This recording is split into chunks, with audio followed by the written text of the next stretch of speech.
How about this for an undrafted free agent? James Harrison's 84.5 career sacks trail only two undrafted free agents since sacks became an official stat. Hall of Famer John Randall, he had over 137 with the Vikings and Seahawks, and Dolphins edge rusher Cameron Wake. Harrison was named yesterday as the best undrafted Steeler ever by our own Jeremy Fowler on ESPN.com.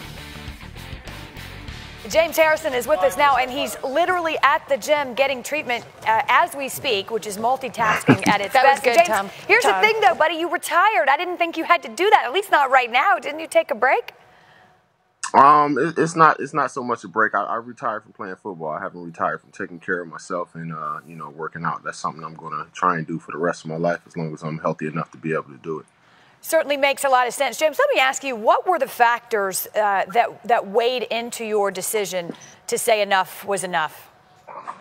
When it came down to it, I knew I wouldn't be at home.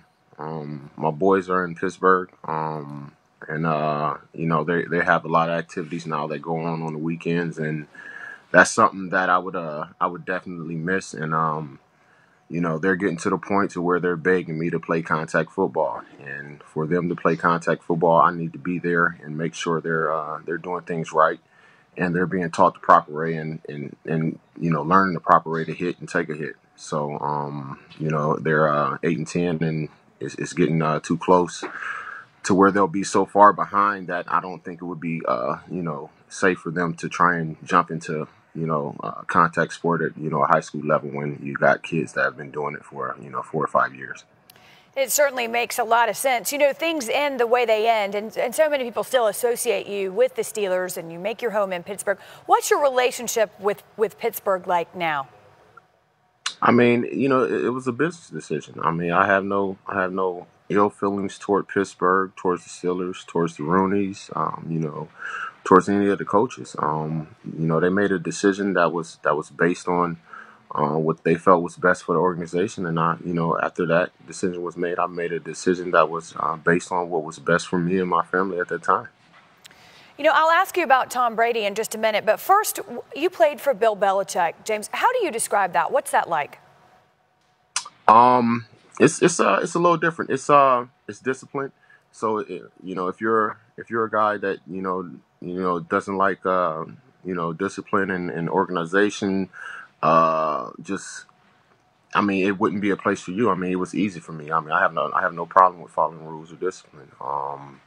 And the way he's doing things is obviously working. I mean, I believe they got 9 straight AFC Championship appearances. So what he's doing is working.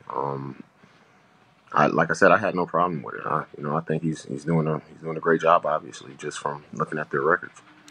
James, do you think his style as a veteran is easier in some ways, or does it grate on you because you've already accomplished things as an individual? More difficult for younger or older players to fall in line there? I think it's difficult for someone who doesn't want that discipline, don't want to have to follow that regimen. It's regimented. Everything is it's A, B, C, on down the line. It's 1, 2, 3. I have no problem with it. At some point in time, it comes where a guy may want a little bit more freedom to do or decide things as he wants. Then it may not be the place for him. But he's going to do things the way he sees fit. And to be honest with you, I don't see an issue with it because he's getting great results from it. You're not there to be comfortable. You're there to win championships. You certainly cannot argue with the results. There's no question about that. It has also served Tom Brady well, but he hasn't fully committed to playing in 2018. And though the expectation is that he will, having said that, as someone who just made the decision to retire, what would you say to him?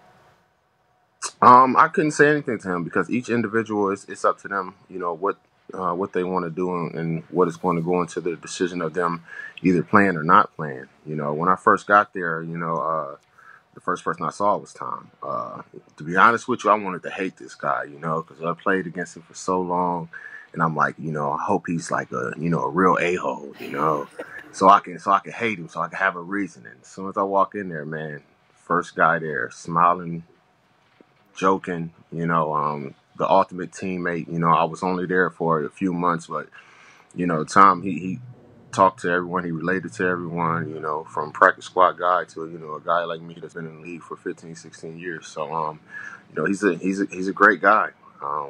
You know, it was kind of hard for me to accept it, but you know, Tom Brady's a great guy.